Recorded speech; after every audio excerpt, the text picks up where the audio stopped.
So,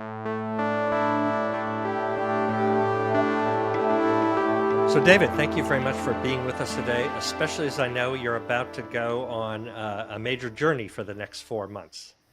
Yes, well, thanks for having me and for squeezing me in before I go participate in the Semester at Sea program that's run out of University of Colorado, Colorado State University, Fort Collins. Why don't you tell people, just because that's really interesting, what is Semester at Sea? So, Semester at Sea is a program that's been around since the 1960s, actually, and I think we've done over 130, 140 voyages where for a whole semester long, a group of hundreds of college students get on board a ship with faculty members, and they go 5, 10 days at a time from one port to another. In our case, we're going from Amsterdam to Bangkok Wow. from September to December, and they'll take a full college course load while they're on the ship. They'll also have the opportunity to visit different ports. We're going to hit a total of 10 ports of call in the 4 month period. And it's just a tremendous opportunity to see lots of different parts Yeah. of the world that most of us have never been to. Yeah. That will be a life-changing experience for those students who participate. I can assure you that. So we're having this discussion today to bring some greater context to the 10 Across project. As you know, we're looking at the corridor that roughly approximates the I-10 from Los Angeles to Jacksonville. But I would say we have not done a great job of really thinking about the border, which is why we're now doing a series about that. And we hope to do much more with regard to our relations with our friends in Mexico on all kinds of topics. But this is an area where you have considerable expertise. Tell us a little bit about why you have that knowledge of this relationship with our sister country to the south and the border itself. Well, I didn't grow up in the border region. I grew up in Pennsylvania. I have no Latino heritage or background. My father was African American. My mother's white. Closest thing I had to a border was the Mason-Dixon line. And I came out to California in 1993 for graduate school at the University of California, San Diego. And that was my introduction to the border region. I had studied in Mexico. I knew a lot about Mexico. I'd traveled many places there, but never to the border region. So it was a real education for me as someone from the East Coast about really over the last 30 years, I've been learning about this place we call the border. And I started to get sucked in. As someone who knew something about Mexico, I knew surprisingly little about the border. Hmm. And I was asked by a local organization called San Diego Dialogue to help them to facilitate conversations between San Diego leaders and leaders on the Tijuana side of the border. Mm-hmm. And that's how I started really getting involved in border politics. Hmm. That was mid 90s, late 90s, as everyone was trying to take advantage of the North American Free Trade Agreement and the opportunities that these opening doors presented. But at the same time, I was taking classes at the University of California in San Diego while the state of California was restricting access to public services for migrants. They were preventing migrants from getting an education, children of migrants from getting education, from showing up in hospitals to get medical services. So it was a very fraught time, right? On the one hand, we're embracing Mexico. On the other hand, we were telling immigrants that we didn't want them here. Right. And that was when we started to see some of the first border fencing and so on. So ever since then, I've paid a lot of attention to things that have happened along the border. It's really interesting where one goes to school and what that leads to. I had never seen the campus of Tulane University or New Orleans until I stepped foot on it as a freshman many, many decades ago. Mm-hmm. It absolutely changed my life to see a lot of people who didn't look like me from a very rich but different culture. I grew up in Ohio, so I'm thinking about that border between Pennsylvania and Ohio, which for certain football fans is very significant. But New Orleans was as different from Ohio and maybe San Diego and Tijuana for you and Pennsylvania as I could imagine. It was illuminating in every way. I learned more off campus maybe than I did on. But it's interesting how your trajectory in life is changed by where you spent a lot of time, especially when you're in those formative undergraduate years. So we're going to talk about the border and particularly some work you're doing called in the Justice in Mexico project. We're going to talk about the realities and maybe perceptions of things like crime and other things that are very much in the news and this election cycle. But let's go back to something you were just talking about. It was a fraught time in California, how immigrants were being treated. This country is built on the idea of immigration. We're all immigrants to some degree. Can you talk about how that subject is being portrayed at the moment, how you absorb what's being said, the realities versus the rhetoric? Well, yeah, we're all immigrants, and most of the people who came here initially were not welcome immigrants. I mean, the Native American population that was here had immigration thrust upon it and was uh, decimated by the inflow of European immigrants and the gradual takeover of their homelands and territory. So uh, we it's really, unfortunately, sometimes very paradoxical or hypocritical that people talk about immigration as if they're natives to the Mm-hmm. United States. Right. Most of us are not natives. And And I think we can both understand you're established in a place, and sure, it was just described to sure. me yesterday. Americans, in particular, if you will, have short memories. I think we know our grandparents.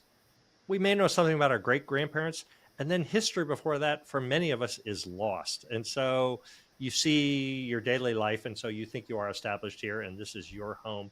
But immigration, both as you were describing when the first immigrants came to this country, is important, but immigration in a circumstances today, which is so global, and people do move Sure. around, and I'm sure many of your students are from elsewhere, as are mine. Immigration is just part of the fabric of life now, yet we're still struggling with it. Well, as you say, we've always struggled with it. I mean, after the settlement in the United States, the establishment of what we the initial colonies and the expansion of those colonies, the United States uh, basically discriminated against every single new wave of immigrants that came to the country. John Jay, after whom we named John Jay College, who was a Mm-hmm. Supreme Court justice, he wanted to build a wall of brass around the United States to keep out immigrants. Benjamin Franklin complained about the my my Pennsylvania people, the Swiss Germans that moved there and started speaking Pennsylvania Dutch, and he complained, they're never going to learn our language or even have our complexion, Hmm. which Wow. I don't understand what that meant, but there's been as young a country as we are, we very quickly develop a sense that it's ours and that any newcomers are not welcome. Right. And every wave of immigrants that has come here has a nasty name for them that was given to them by the previous wave of immigrants, whether they're Italian or German, Right. Jewish, it doesn't matter. So I think that sense of nativism, that sense of we, this is our country, Mm-hmm. is just a, a natural sense that we have. And maybe it's because we're a democracy and because we feel like we have a stake that this is our country, that we've built it. Mm-hmm. But it unfortunately it is it's a longstanding streak in the U.S. polity, and it may also be because we've been so open. I mean, no other Mm-hmm. country in the world very few other countries are as generous as the United States when it comes to immigration, and have built a country out of immigrants. You know, for countries like Germany or France, they're very new to the immigration game. Right. But Right. we've been doing this all this time, and there's always this period of adjustment where we don't like people Mm-hmm. who don't speak our language, who don't share our customs, who don't look like us, until their kids start going to school with our kids, start dating our sons and daughters, and then next thing you know, we love it, and we love especially the foods they bring. All of the foods that we love as Right. American Right. are immigrant foods, right? Hamburgers, hot dogs, or frankfurters, pizza. There's no American food. There's only American immigrant food. You're talking about the three food groups from which I partake I'm frequently. So I not sure where appreciate the that. milkshake comes from, but Yeah. that's I think the fourth one. Well, in Ohio, my father worked for a dairy, so I can tell you a part of that. But let's talk about the flashpoint for the friction that you described that comes with every wave of immigration. That's certainly the U.S. and Mexican boundary, which is relatively recent. It wasn't that long ago that that boundary didn't exist. That was Mexico, meaning Texas, California, where I am in Arizona. So talk about that border, which was relatively recently established in the past century plus, Sure, and 100. why it's so particularly fraught. Yeah, I mean 100, 175 years, 150, 175 years ago, the borderlands looked very different. When Mexico got its independence in 1821, they inherited essentially Spain's claims to north of the border. We signed a treaty with Spain called the Adams-Onis Treaty, and we basically acknowledged and gave Mexico the right to the lands that Spain left behind. And then we decided that we wanted more land in the United States, and we began pushing westward. We used the annexation of Texas as a way of moving westward against Mexico's will. Mexico eventually fought over the Texas territories that we claimed, and unfortunately for them, they lost. They bet And badly with at the time. slavery at the heart of the argument as well, right? Slavery was definitely part of it, and Mexico was confident because they had a much larger standing army than we did. Right, this is Mm-hmm. pre-Civil War. It was a training ground for the U.S. Civil War, Mm-hmm. and some of the famous names here in San Diego, or some of the famous places in San Diego, like Kearney, Mesa, are named after soldiers who distinguished themselves in the U.S. Mexico War and then went to went on to fight in the Civil War. Mm-hmm. But the this was Mexico's land up until 1848, when we defeated Mexico in the U.S. Mexico War. They were shocked, I think, because they did not perceive the United States to be as powerful as we turned out to be. And they were much less organized, I think, on their side. They had a questionable military command in Santa Anna, who made a number of mistakes. Mm-hmm. But from 1848 onward, there was a process of gradually taking over these territories. We expanded the U.S. frontier into the 1870s and tried to get more and more, primarily Anglo, but other European immigrants to move into these territories to take them over, on top of the Mexican population that was already here. And so that's why you'll often hear Mexicans who've been in the West for generations say, "We didn't cross the border crossed us." Right. Right.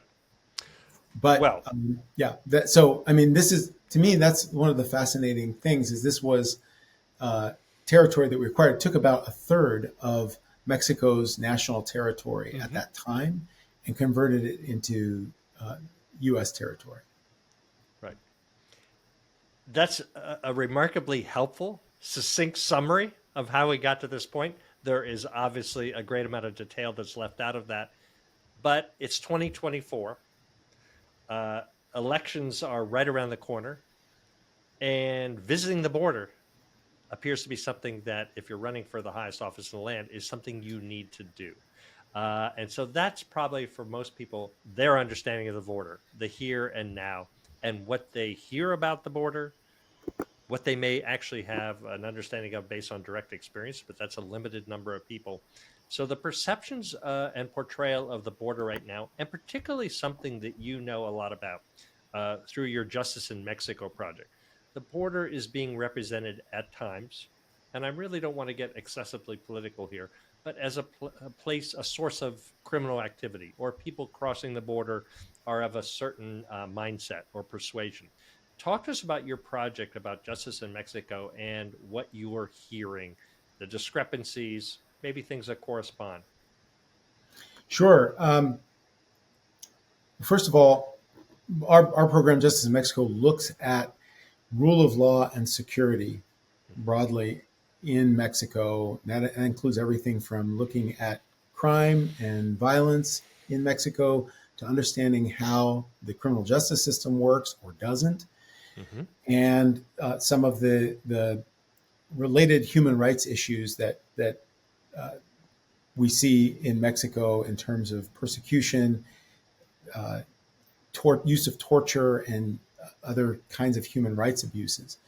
So one of the things that our program does that's directly relevant to the border is that we serve as uh, expert witnesses in asylum cases for individuals who have been subjected to human rights abuses in Mexico, who Hmm. are eligible for asylum in the United States. And what I've seen just in the last 5+ years is that individuals who have a justifiable claim because they were being persecuted by corrupt Mexican government officials or by criminal organizations that are protected by Mexican government officials.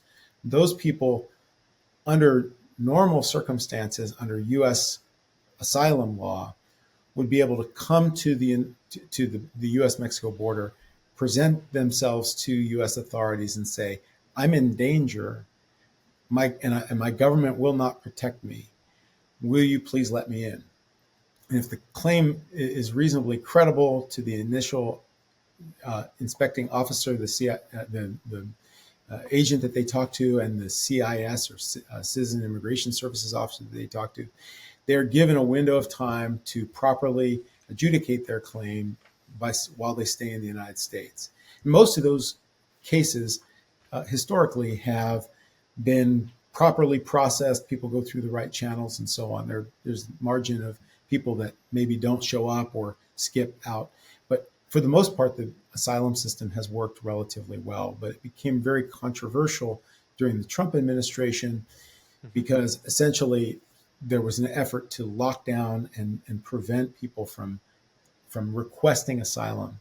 Part of the pretext was COVID, that we used something called Title 42, a kind of arcane law in U.S. public health law, to say nobody's allowed in, not even asylum seekers, for any reason. They have to wait or remain in Mexico until they can be metered in and allowed to come in very small numbers so that we can properly process those. Mm-hmm. And what I've seen is just that has created an incredible backlog. Number one, of people who may have legitimate claims and want to come into the United States, but they can't. Number two, it's also created this, because of the backlog, enormous frustration on the part of people who want to come to the United States with or without a legitimate claim. And there's some of both, Mm-hmm. but that has created an enormous amount of pressure on those individuals, or has basically contributed to this huge number of people who are fleeing into the United States today. Right. Some of them are Mexican, but what's noticeable is that there's an increasing number of people who are coming from places like Venezuela, a Right. dictatorship, where people Right. are fleeing actual persecution. And they're Right. not able to get in the way that our asylum law was intended. It was created after World War II, a response to Nazi Germany and the persecution of Jewish people. We wanted to have an asylum system that would prevent the kind of tragedies that we saw coming out of World War II. And unfortunately, we've begun to close the door on refugees in this country. And the last time we really looked at, if you will, how we monitor that process was, I think, 1996 with the Reform and Immigration Responsibility Act. So that's almost 30 years at the rate of change around the globe in this country and elsewhere. You mentioned Venezuela. Uh, that's quite a chunk of time, and circumstances are different. And I think we see the border where you witness the evidence of people coming from somewhere else and wanting to enter the country But the challenge is far away from that. And by the way, remarkably far away, considering that people make their way to the border often on foot, which is just astonishing that that's happening. But things can be happening in Venezuela and elsewhere in Central and South America beyond our control to some degree. I know the U.S. has been involved in some things there, but it's a remarkably difficult problem to address, but it shows up eventually as a border issue. Talk about the Yeah. relationship between the external circumstances and context and the border itself. Well, you know, if we had a functional immigration system, the border would not be at all an issue. And in fact, I mean, we don't know how many people, there are wide ranging estimates. We don't know how many people are in the United States without authorization. Some estimates are, around 12, some are as high as 20. But somewhere in between, we know that there are millions of people who are here without authorization. What we don't know is whether they crossed the border Mm-hmm. or they came in on a Disneyland visa and just never went home. Right? Their estimates range between 40% and 60% of all undocumented persons didn't even cross the border. So that we know that large numbers of people do show up at the border. We know that large numbers cross, but what nobody pays attention to, or very few people pay attention to, is that a large part of the immigration problem is visa overstays. Right. It's easier to focus on the border because it makes good visuals. Right. Seeing people huddled in the night, running across the border, seeing Border Patrol agents chasing after them. That's good television. Watching someone's visa expire is super boring. It's not great television. Well, what's interesting about I'll offer a comparison which is not quite the same. People witness homelessness on the streets of many of our major cities. That's where you observe the challenge, if you will. The problem is larger than that. It starts with the economy. It starts with housing. It doesn't start with drug abuse and other things. As someone said to me who's an expert, if you were homeless, you'd begin to self-medicate as well. But nevertheless, when you witness it on the street, you think the problem needs to be solved at that moment in that place and clear that out. And California is wrestling with that right now. It's the same with the border. It makes, if you will, I put this in quotes, good television or good visuals to say, well, it must be because of what I see in front of me. That's not true of homelessness. It's not true of what's happening at the border. Is that fair? 100%. 100%. And there are things that you have to do, just like with homelessness, that you have to attend to in that moment and in that space. Yes. But it's not, you're treating the symptoms, not the cause. Right. And the border, with so many things, drugs are another good example. Mm-hmm. The drug problem is not created by the border. It's created by, a whole variety of factors, both economic and cultural, that have nothing to do with the border. Mm-hmm. But often we try to resolve complex problems in the simplest way possible because we're human, and we think, I'm just going to try to deal with what I can see and what is most obvious to me. Yes. And we have passed a lot of bills in Arizona, as has Texas, as have Florida, to address, if you will, the rhetorical part of this. I think what you see, we want to stop drugs crossing the border, undesirable people crossing the border, and those kinds of things, which I think people forget the cost affiliated with the enforcement of what those bills suggest are enormous and may not really address the problem. And given that you're dealing with things like this in your work, is that a fair statement? And how do you look at that legislation that's being passed in various states with regard to these issues? Well, honestly, I think this is not a state issue, Mm-hmm. right? I mean, the states can do things that will help to address some of the symptoms again, and maybe to redeploy resources or try to discourage people from coming to certain areas. There's lots of ordinances and laws that say, if you don't have proper identification, you can't get a house, or you can't, get a driver's license, whatever it is. But the bottom line is, if the federal government, which is responsible for our immigration policy, if the federal government can't provide a comprehensive immigration system that actually functions, that someone can say, I am an agricultural worker and I want to come pick lettuce in Yuma. Hmm. right? Hmm. If someone wants to do that, what are their options? There are no options for those people in many cases, right? Because in order to hire someone who is not in the country presently, your employer has to know who you are. They have to go through an elaborate process to request that you specifically be granted the visa. They have to pay probably thousands of dollars, and I've done this for employees that have worked for me at the university. You have to pay thousands of dollars in legal fees in order to get that employee here. And once they're here, that employee can only work for you. They can't change jobs. So it's a Hmm. kind of, perverse system where, if you're lucky enough to find an employer who's going to track you down and say, you're the guy I want to pick lettuce for you. And I'm glad I found you down, uh, in Yeah. Morelia, Michoacan, right? They also have to advertise the position, by the way, to potential U.S. employees to make sure that they're not Right. taking a job away from a U.S. citizen. No, very few employers who need the labor are willing to jump through all those hoops, especially for unskilled labor. Right. So the crux of the problem is that we have a system that does not meet our needs for employing people for primarily low skilled labor Hmm. jobs. Hmm. And we are unwilling, apparently, to pay what it would take to get US workers to take those jobs. And it would make it potentially economically impractical for some businesses. So, what we do is we basically turn a blind eye Right. domestically to employers who are willing to hire people who are willing to risk their lives Right.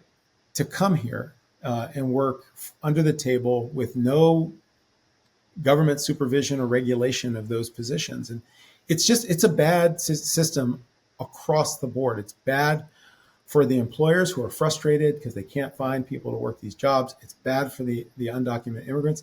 It's bad for our domestic workers who are being undercut by lower standards in our workplaces. So So, we never made a decision to do that. But what you're describing is that if you want to have lettuce from Yuma, we have to apparently do it this way. It's the only thing that's functional. And you can imagine the abuses that come with someone who does cross the border and can only work for that one person if it's done properly, and where that could go in a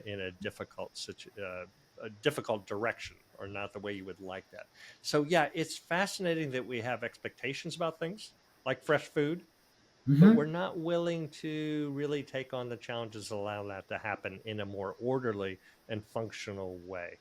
um, there's going to have to be a lot more of exchange between the two countries as we see movement around employment in industries, maybe moving from China to Mexico, and a variety of other things, which are going to have to cause the border to be ever more fluid, the passage back and forth between people, goods, finished products, all kinds of things. Do you think some of those pressures, again, they're global, coming to bear on the border, will help to force a remedy to some of these situations? I'm talking about a different kind of employment right now, but nevertheless, it seems that the exchange between our two countries is going to be more dynamic in the future. I'm not real hopeful Okay. about that possibility in the sense that, I mean, right, literally, as we're doing our interview, the Mexican government has cut off ties with the U.S. government. They've put U.S. Mexican diplomatic relationships on pause, to use the words of the Mexican president. They're not talking to us because the U.S. government and our representative Ken Salazar, the ambassador to Mexico, has been critical Hmm. of Mexico's uh, current president's designs on doing a judicial reform that is very controversial. Hmm. And we're going to see more conflict, I think, between the United States and Mexico moving forward, regardless of who wins the November elections in the United States, over a number of issues, right? Water, as you know, in Yes. Arizona and in the Southwest here, water is becoming an ever more precious commodity. Mexico, under the International Water Treaty, is supposed to get a certain allotment of water from the United States, but it's also supposed to pay in a certain amount of water into that system. Yes. And the terms are really, they're, uh, for lack of a better word, they're really messed up for everybody. Everybody's taking more water than we actually have. We're trying to take Yes. more water than we actually have, and so there's lots of issues. But increasingly, I think what we see looking around the world is a greater an emerging nationalism and Hmm. an unwillingness to cooperate internationally, and that can be a very slippery slope, as we saw in the early 20th century. We Would went you from a period. attribute? I don't mean to interrupt you, but would you attribute that to um an atmosphere of scarcity? And water is the perfect example. Yeah, And I think actually, that's right. I mean, you don't have to.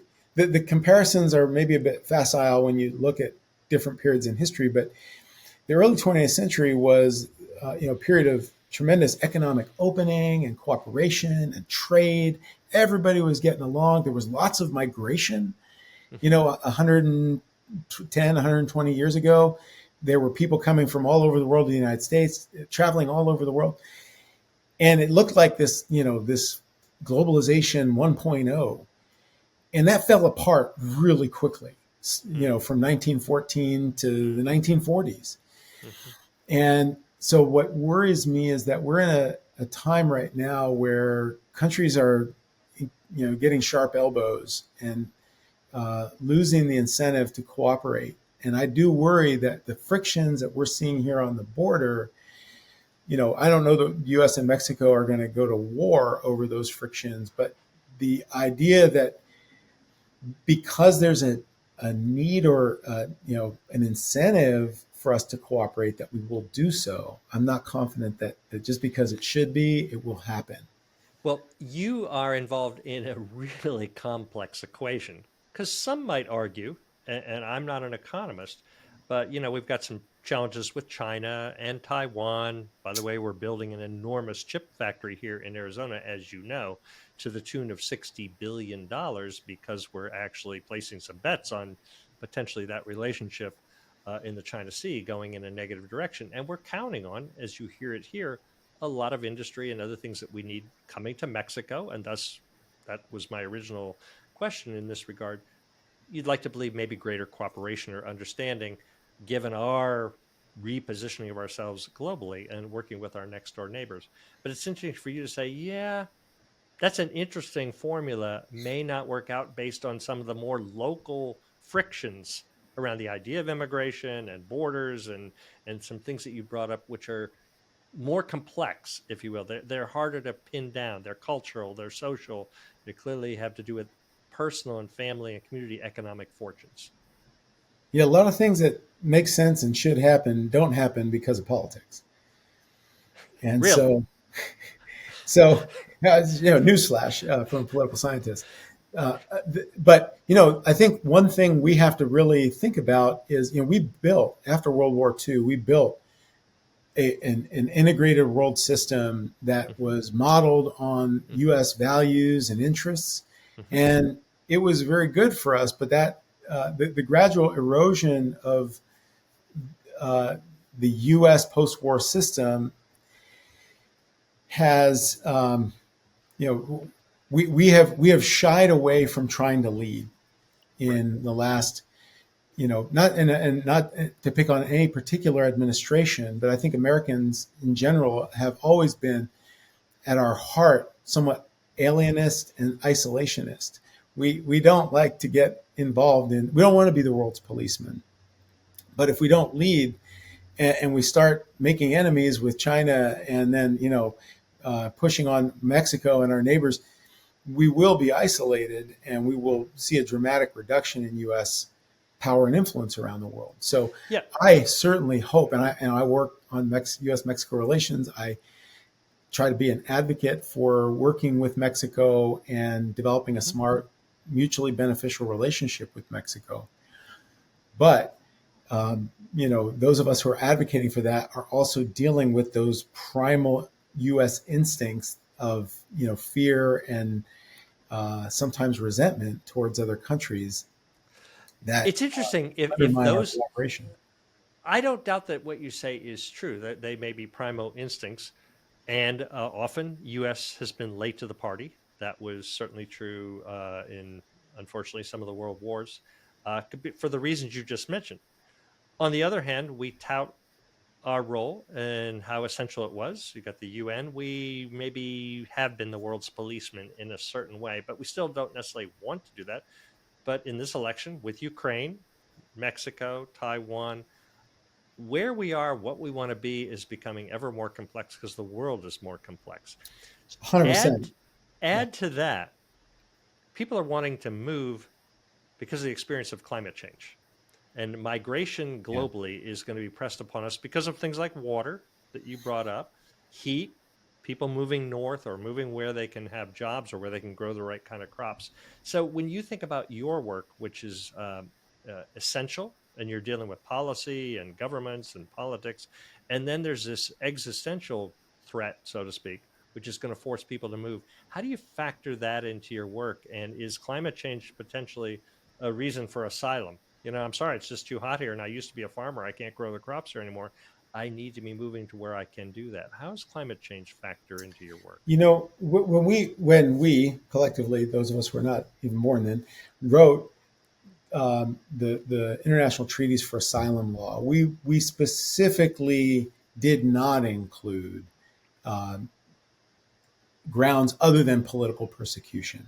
We didn't want, even in the 40s and 50s, the people who wrote our asylum treaties knew that you couldn't just have economic migrants classified as asylum seekers, or Mm. people fleeing even natural disasters.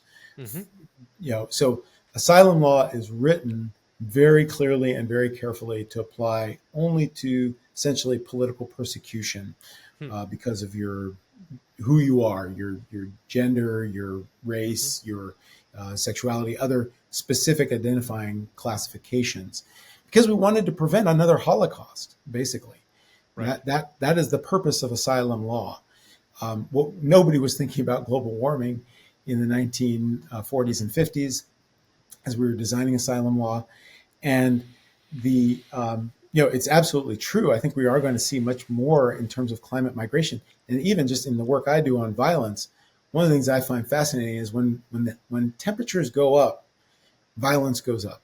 This is Yes. like if you look at certain categories of crime in Mexico, summer months, and even here, right? Summer months are when American people cities, it's are the out same. causing trouble. You're Yeah. hot, you're angry, you're Yeah. irritable, and so the a hotter planet is an angrier and more violent planet, Hmm.